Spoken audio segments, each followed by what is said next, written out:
हूँ कि किसान भाइयों को जो इस किस्म के जो लोग हैं जो विदेशी इशारों के ऊपर देश की शोहरत को खराब करना चाहते हैं, प्रधानमंत्री की शोहरत को खराब करना चाहते हैं, उनसे सजग रहें, सचेत रहें। और किसान एक बार फिर जो है आंदोलन पर है, क्या करें? देखिए, जहाँ तक बात है किसानों की मांगों की, भारत सरकार ने भी कोई कमी नहीं छोड़ी। माननीय शिवराज सिंह चौहान जो देश के कृषि मंत्री हैं, उन्होंने डिक्लेयर कर दिया है कि हम सभी फसलों को एमएसपी के ऊपर खरीदेंगे। किसानों की मुख्य मांग थी कि हमारी फसलों के एमएसपी डिक्लेयर करो। भारत सरकार ने ये बात मान ली है और पहले से भी ज़्यादा भाव दिए जा रहे हैं। और हरियाणा सरकार पहले ही सभी फसलों को एमएसपी पर खरीद रही है, बल्कि 24 फसलें, जिनमें से कुछ फसलें तो हरियाणा में पैदा भी नहीं होती, उनको भी खरीद रही है। तो मैं समझता हूँ तमाम की तमाम जायज़ मांगे जो हैं वो पहले मान ली गई हैं। अब ये राजनीति से प्रेरित अगर कोई आंदोलन होगा तो उसका कोई इलाज नहीं है। तो इस किस्म के लोग जो बहकावे में आके और देश की प्रतिष्ठा को खराब करना चाहते हो, तो उनको समझना चाहिए आज देश का किसान मोदी जी के कार्यकाल में समृद्धि का जीवन जी रहा है। हर लिहाज से उसकी समृद्धि बढ़ रही है। रोजाना की रोजाना किसान की आमदनी जो मोदी जी ने वायदा किया था कि हम दोगुना कर देंगे, उससे भी ज़्यादा हो गई है।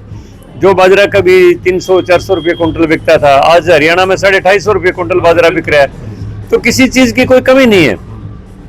पूरा एग्रीकल्चर इम्प्लीमेंट्स पर जो जीरो टिल मशीनें हैं और हैं, जितने भी सब के ऊपर सब्सिडी दी जा रही है सरकार द्वारा। 80% सब्सिडी दी जा रही है। और अब तो हिंदुस्तान सरकार ने बहुत बड़ा बजट प्राकृतिक खेती के लिए निर्धारित किया है कि जो भी किसान ये अंधाधुंध यूरिया का, पेस्टिसाइड का और ये रासायनिक खादों का उपयोग छोड़ के और बढ़िया प्राकृतिक खेती करेगा, उसको 15 लाख रुपये फी एकड़ की सालाना उसको प्रोत्साहन दे के लिए देंगे।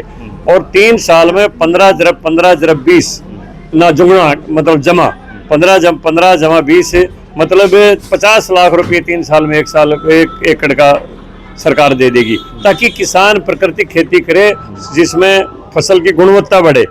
आज पूरा पंजाब कैंसर की चपेट में आ गया, बीमारियों की चपेट में आ गया।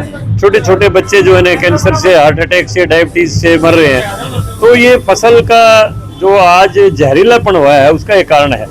तो सरकार बहुत कुछ किसानों के लिए, प्रोत्साहन के लिए कर रही है, पूरे देश के लिए कर रही है।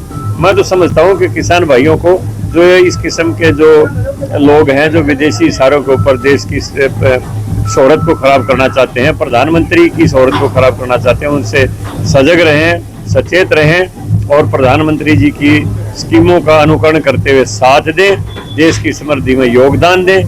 किसान ने देश को आत्मनिर्भर बनाने के लिए बहुत बड़ा काम किया है, बहुत मेहनत की है।